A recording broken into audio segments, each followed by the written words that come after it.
Boa noite, igreja. A paz do Senhor, amém? Vocês estão dormindo? Então não? Amém? Vamos abrir nossas Bíblias no livro de Neemias, capítulo 1. Livro de Neemias, capítulo 1.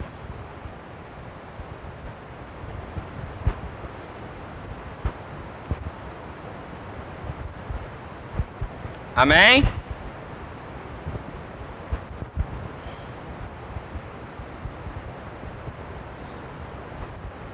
Tem alguns ainda ali.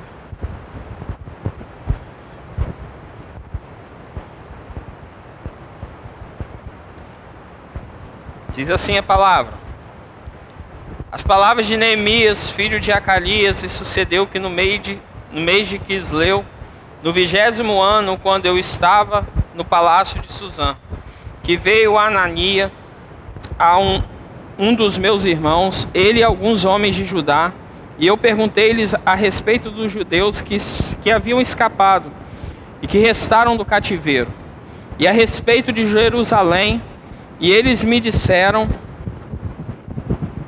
o restante ficaram do cativeiro, lá na província estão em grande aflição e desprezo, e a muralha de Jerusalém também está demolida, e seus portões estão queimando pelo fogo. E sucedeu que quando eu ouvi essas palavras, eu me assentei, chorei e lamentei alguns dias, e jejuei, e orei diante de Deus, do Deus do céu.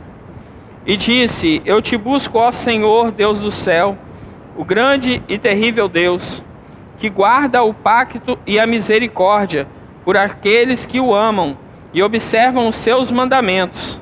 Que agora estejam atentos os teus ouvidos e os teus olhos abertos, para que possas ouvir a oração do teu servo, a qual oro diante de ti, agora, dia e noite, pelos filhos de Israel, os teus servos, e confesso os pecados dos filhos de Israel, os quais temos pecado contra ti. Tanto eu como a casa do meu pai temos pecado, temos agido muito corruptamente contra ti, não temos guardado os mandamentos, nem os estatutos, nem os juízos que tu ordenaste a teu servo Moisés.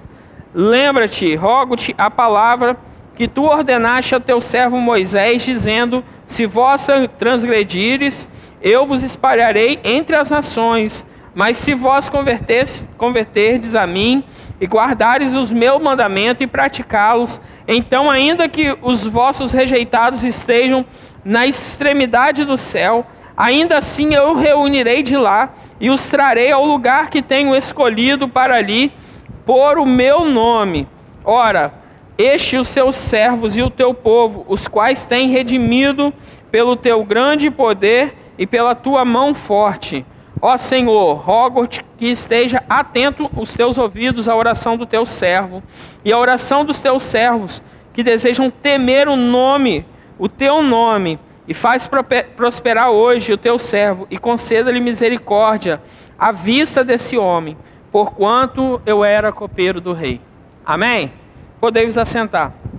Essa palavra de hoje é ações que movem o coração de Deus. Tem como tema. Neemias, ele está vivendo num período onde Israel está se libertando da Babilônia. Neemias e Esdra, muitos teólogos, dizem que eles vêm para reconstruir Jerusalém, Judá, juntar o povo, tanto na reconstrução física, como na política, como na espiritual. Então Neemias, ele está ali pós-exílio, mas no início de um tempo. O povo de Israel, ele estava há 70 anos no cativeiro na Babilônia. O povo vinha sofrendo há 70 anos. E aí começa a sair em grupos. Sai uma parte, Babilônia libera uma parte, libera outra parte, e libera outra. E Neemias é um dos últimos, está dos últimos grupos a sair do cativeiro.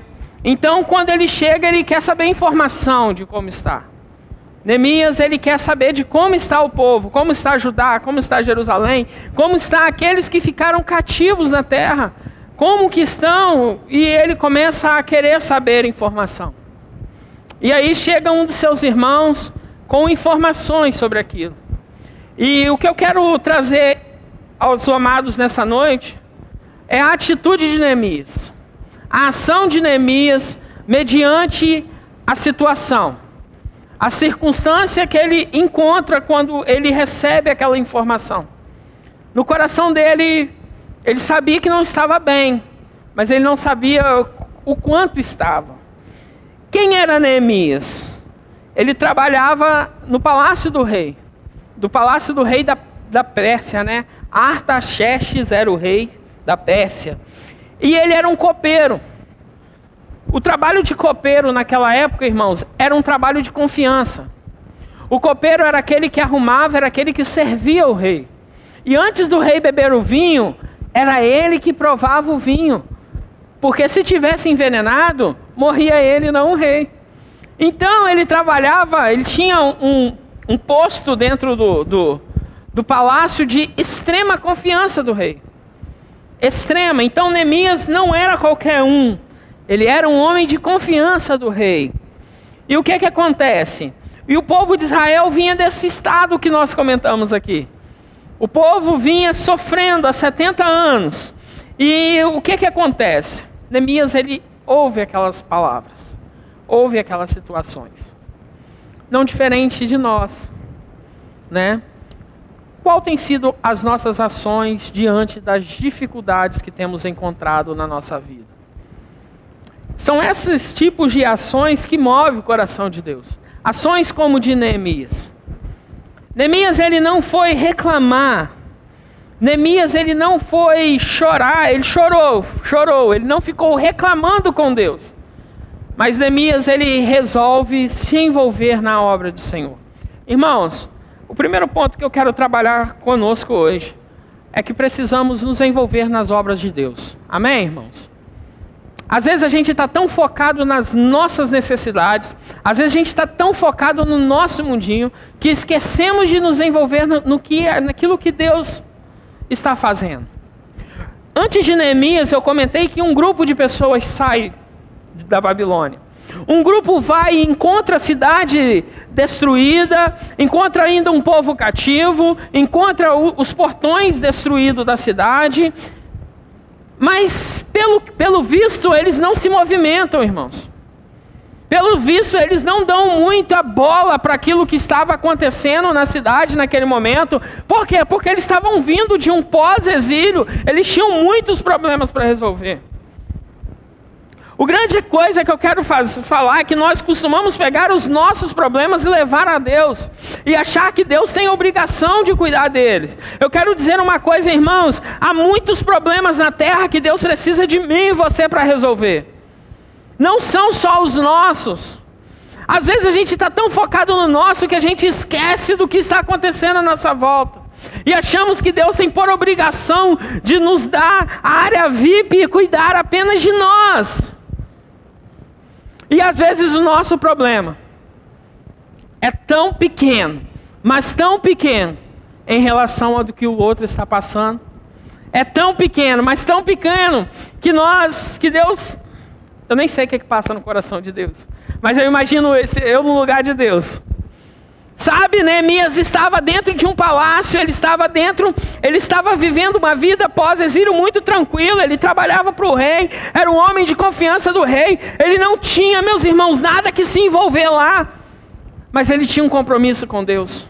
E quando eu e você temos um compromisso com Deus, Deus passa a ter um compromisso conosco, irmãos. Deus cuida daqueles que cuidam das coisas concernentes dele, que é para ele. Às vezes nós pensamos, Deus não está fazendo na minha vida, Deus não está usando, tantas lutas, começa você a parar de pedir, a parar de esperar que Ele venha e entregue a você, e começa você a se entregar para Ele. Faça o caminho inverso, irmãos. Ao invés de você esperar que Deus te dê, começa a dar para Deus, começa a entregar algo a Deus. E você vai ver, sabe por quê? Porque nós achamos que Deus ele tem que reagir à nossa ação, mas nós não conseguimos reagir à ação dele, que foi enviar Jesus para morrer numa cruz por nós. Nós não conseguimos ter uma reação mediante a isso. Mas cremos que toda ação tem uma reação, né? E qual tem sido a nossa reação mediante o que Deus fez por mim e por você? Jesus, ele vem ao mundo, Jesus, ele deixa toda a sua glória, ele desce, ele começa a se envolver em coisas que não tinha nada a ver com ele, porque ele era santo, irmãos. Ele era Deus, é o próprio Deus ali. Ele se envolve e ele começa a pagar preços que não era para ele, de erros, de coisas que não foram dele. E qual é a reação que ele espera? Agora ele vai, ele morre, ele ressuscita e ele fala que quando ele chama Pedro, de repente Pedro abandona tudo, Pedro some, ele chama Pedro e fala: Pedro, tu me amas? Pedro, tu me amas sim. Então vai, apacenta a minha ovelha. O que ele estava falando? Então agora é a hora de vocês reagirem àquilo que eu fiz. Eu me envolvi, agora vocês vão começar a cuidar da obra aqui. Mas fica tranquilo, meu filho, que o Espírito Santo está, nós temos o auxílio do Espírito Santo. Mas nós achamos que não, que Deus ele é aquele cara que vai só nos entregar. Ultimamente eu tenho pregado muito sobre isso. Eu tenho pregado uma série de pregações lá na congregação sobre vida inabalável. E eu tenho usado muito Abraão, sabe, irmãos? Abraão foi muito abençoado por Deus, mas se você começar a estudar a vida de Abraão, você vai descobrir que Deus primeiro pede, depois ele abençoa. Sabe, não é que nós estamos dando para Deus, tudo que nós fizermos para Deus, não vai se comparar ao que Ele fez por nós, conosco. Porque a necessidade de se envolver nas obras de Deus, no que Deus está fazendo, a necessidade da gente estar mais junto de Deus, mais junto no que Ele quer fazer. Esse tempo é um tempo de lutas, irmãos, tempo de batalha. E nós estamos achando que as nossas lutas são invencíveis. Não são, irmãos. Mas espera aí, pastor, eu estou com tanto problema, como é que eu vou me envolver dos outros? Sei, você não está se envolvendo nas lutas dos outros, você está sempre fazendo a obra de Deus. Você está tocando o coração de Deus. Sabe, é muito fácil, irmãos. É muito romântico falar: eu amo a Deus, eu sirvo a Deus, eu estou na igreja. É muito bom, mas é muito fácil. Mas você realmente ama a Deus? Hoje de manhã eu fiz a pergunta. Eu falei lá na escola bíblica, na congregação, eu falei assim: olha, sabe o que acontece? Abraão, José, Eliseu, Elias, tudo era homens como eu e você, tinha problemas como eu e você, mas sabe qual era o grande segredo deles? Eles estavam dispostos a se entregar 100% para Deus. A disposição de entrega deles, a disposição de dar algo a Deus é muito grande, irmãos. Começa a analisar esses homens, começa pelos heróis da fé lá, começa você ver eles, você vai ver que eles não tinham meio termo, Deus pedia, eles iam e davam lá com força, irmãos. Lutavam, davam a vida por Deus. Deus falava: vai lá, fala com o rei, que se não fizer, e sabe, eles entravam, irmão, dentro do palácio, com autoridade. Iam lá e falavam, e Deus honrava aqueles homens. E o que falta hoje? Falta hoje nós, como povo do Senhor, como o povo escolhido, separado, aqueles que entendem que Jesus morreu numa cruz. Falta em mim, falta em você, mas entrega as coisas de Deus. Precisamos nos envolver mais, irmãos. Ainda é pouco. A pergunta que eu fiz lá hoje é: se Deus chega para você e fala assim: Elias, hoje sai da tua casa, pega a sua família e vai sem rumo e eu vou te guiar. Quem aqui teria disposição de abandonar tudo e ir? Quem é que fala assim, eu tenho coragem, eu deixo tudo para trás e vou começar do zero? Quem é que tem coragem? Deus está falando com você, Deus está pedindo, quem tem coragem? É sim, começa o diálogo de Deus com Abraão. Abraão, sai da tua terra e vai para onde eu vou lhe mostrar. Sai do meio da tua parentela. E depois ele fala, e eu vou o abençoar. E eu vou te fazer uma grande nação. E aí primeiro ele pede para quê? Porque ele quer ver até que ponto nós estamos dispostos a entregar, irmãos. As bênçãos do Senhor vai chegar na sua vida quando você estiver preparado para recebê-la. Nós precisamos estar preparados para receber. Talvez olhamos para a igreja, sonhamos com uma igreja grande, cheia, irmãos, a igreja vai crescer, a igreja vai estar cheia. Quando ela estiver preparada para ter grandes pessoas, muitas pessoas, ela vai receber, irmãos. Mas é necessário estar pronto para receber. Não adianta Deus te abençoar se você não sabe como usar. Existem muitas pessoas que têm sendo abençoadas, e estão se tornando escravos daquilo que estão recebendo, irmãos. Estão pedindo, Senhor, abre uma porta de emprego, Deus abre. Senhor, eu preciso de mais, e Deus vai, mas de repente vira escravo daquilo. Precisamos, irmãos, nos envolver na obra do Senhor, estar disposto a nos libertar da nossa vontade, estar disposto a viver debaixo da mão dEle. Estar disposto a ter ações que vão agradar ao coração de Deus. Eu quero te fazer uma pergunta. Quantos por cento você está disposto a entregar para Deus nessa noite?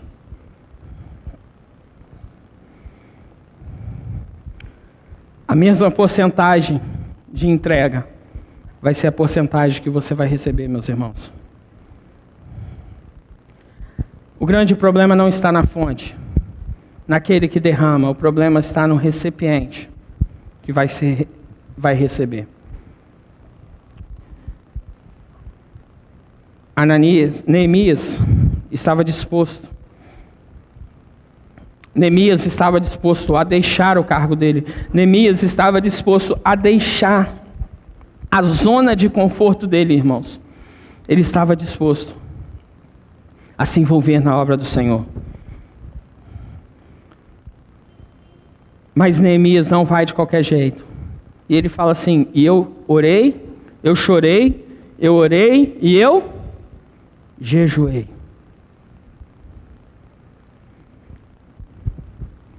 Sabe, há preço a se pagar, irmãos. Quando nós decidimos nos envolver nas obras do Senhor, há preço que temos que se pagar. Isso é bíblico. Jesus, o que Jesus fala? Aquele que quer vir após mim, o que precisa fazer? Negue-se a si mesmo. Tome a sua cruz e... Primeira coisa, precisamos negar. Neemias precisou negar a zona de conforto dele. Estava tudo bem, ele tinha ótima alimentação, irmãos. Ele vivia num alto escalão. Mesmo sendo copeiro, ele vivia no meio bem confortável. Mas ele precisou negar. Ele precisou tomar a cruz dele, irmãos. O problema é que a gente quer tudo que Deus faça, mas não queremos negar a nossa vontade, não queremos pegar a nossa cruz. Quem quer ir para o céu aí? Levanta a mão. Acabei de falar. Todo mundo quer ir para o céu. Mas para ir para o céu precisamos negar a nós mesmos, tomar a nossa cruz e seguir Jesus. Ele fala assim, aquele que quer vir após mim, depois de mim. E aí ele fala que não há outro caminho, então nós não temos muita escolha, irmãos. O problema é que achamos que a gente está com tudo na mão, né? Nós estamos no controle. Hoje eu vou na igreja, amanhã eu não vou na igreja. Hoje eu vou, amanhã eu não vou. Hoje eu quero me envolver com Deus, amanhã eu não quero. E achamos que está tudo nas nossas mãos, né, irmãos? Estamos enganados. Estamos muito enganados. Somos uma geração que vivemos uma vida de muito engano, irmãos. Muito engano. Todas as coisas estão debaixo da mão de Deus. E Deus está vendo tudo. Nós não temos outro caminho. Outro dia eu preguei aqui sobre o caminho, a verdade e a vida. Não há atalho, não há um plano B para ir para o céu. Só há um, que é Jesus. Amém? Outra coisa, antes de qualquer envolvimento é necessário preparação, irmãos. Nós precisamos nos preparar antes de receber qualquer coisa.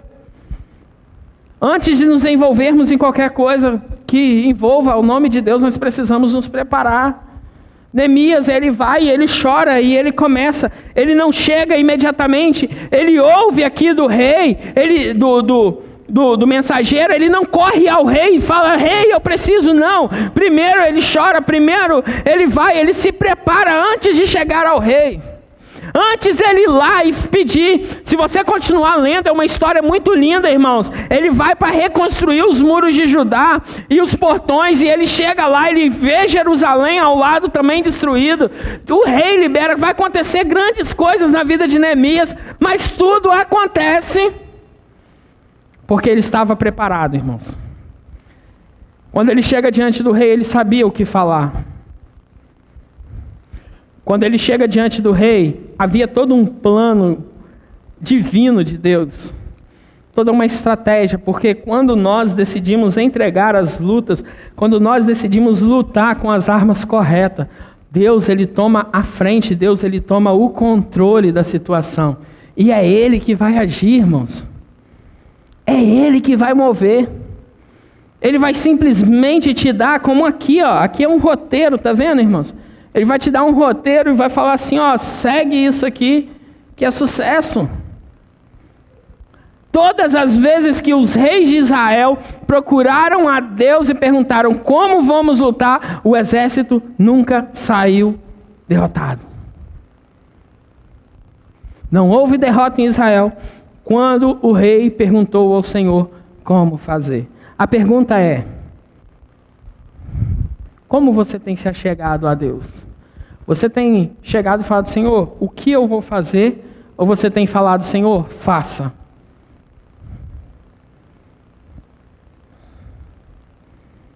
Essa é a grande questão. Quando nós decidimos, irmãos, viver as obras do Senhor, nós temos que estar disposto a mudar os nossos planos. Eu tenho um sonho. Todos nós temos um sonho aqui. Todo ser humano tem um sonho. O grande segredo não é viver o sonho, mas o grande segredo é alinhar os nossos sonhos com os sonhos de Deus. Quando nós começamos a entender que Deus tem sonhos muito maiores do que o nosso, nós começamos a abrir mão para igualar. Não é Deus que tem que deixar os planos dele, porque a vontade do Senhor é boa, perfeita e agradável. Será que é Deus que tem que mudar os sonhos e os planos dele para a sua vida? Ou você que tem que mudar os seus? O grande segredo é você mudar. É você estar disposto a abrir mão. Às vezes são coisas ruins que a gente vai ter que abrir mão. Aí é fácil. Aquilo que eu não gosto, você precisa abrir mão disso, beleza. Mas às vezes, irmãos, vai ter aquelas coisas que fazem parte do seu favorito. Aquela coisa que alegra o seu coração, que você vai ter que entrar lá e arrancar de lá e deixar de lado, irmão. Neemias estava com a aposentadoria, irmãos. Ele não precisava de mais nada, apenas manter o que ele já era fiel ao rei. Ele tinha apenas que manter, mas de repente ele quer abrir mão de tudo. Ele quer deixar tudo aquilo para ir lá construir muro, irmão. Ele quer ir para lá ser ajudante de pedreiro. Ele quer ir para lá carregar madeira para fazer portão. Ele quer abrir mão de tudo, mas ele quer fazer a obra do Senhor.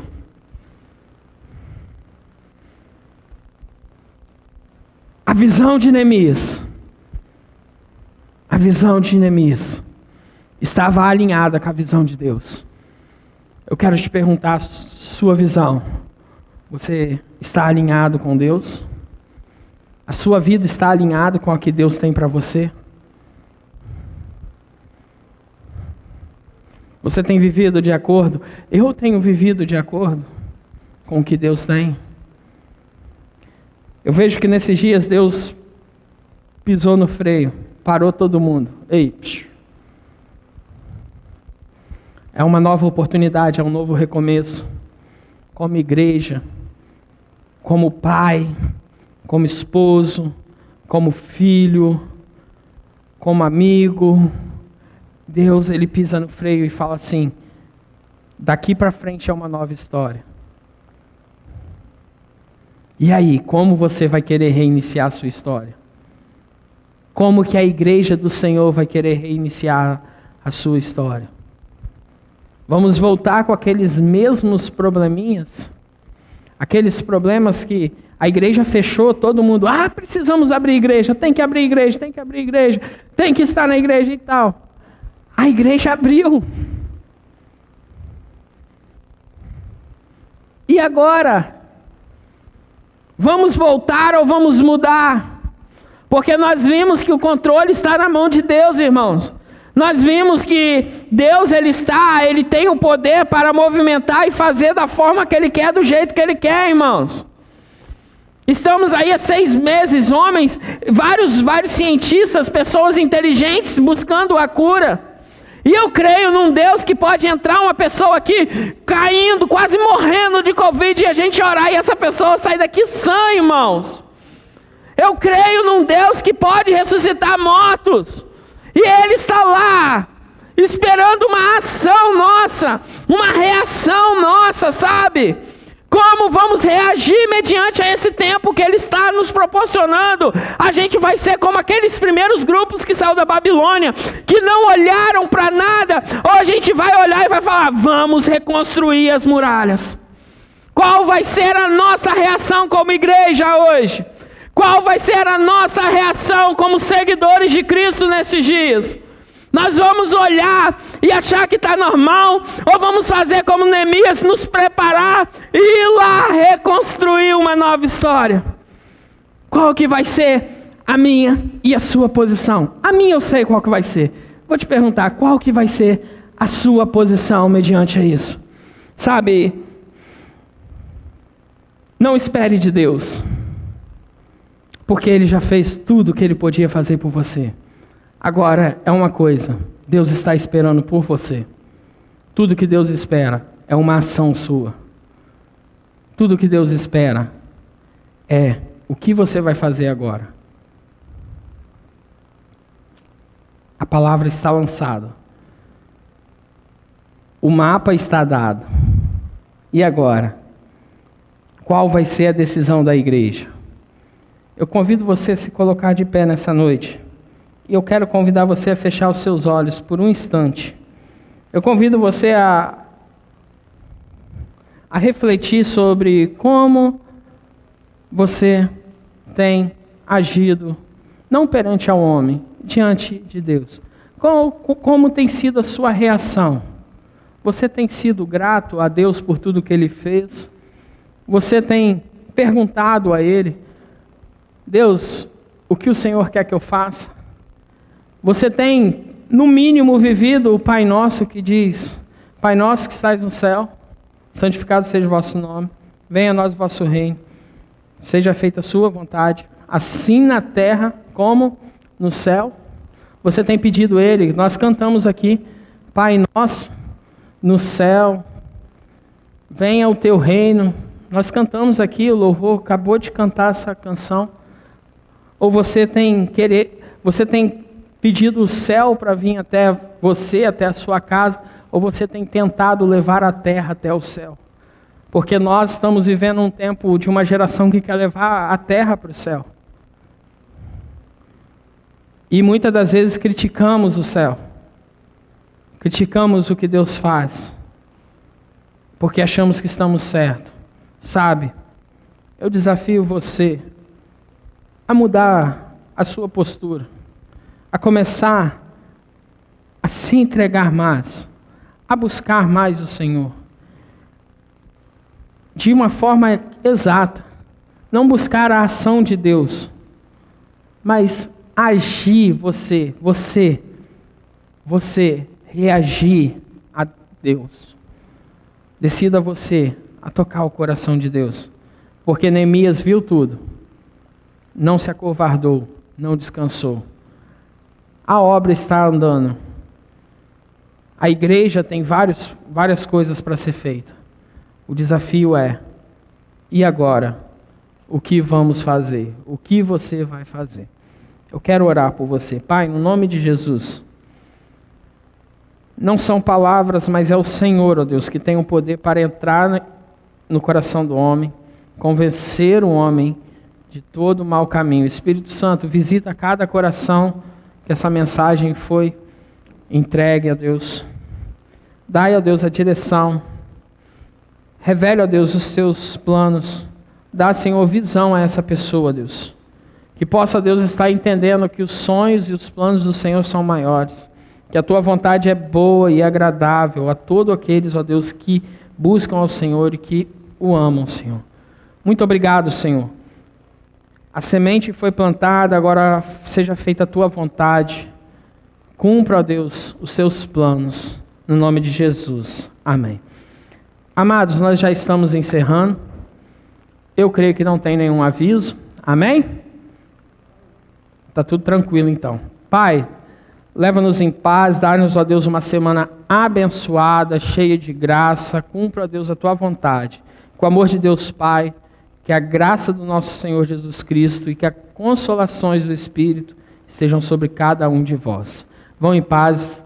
O Ministério de Louvor vai cantar mais uma música e estamos encerrados. Amém?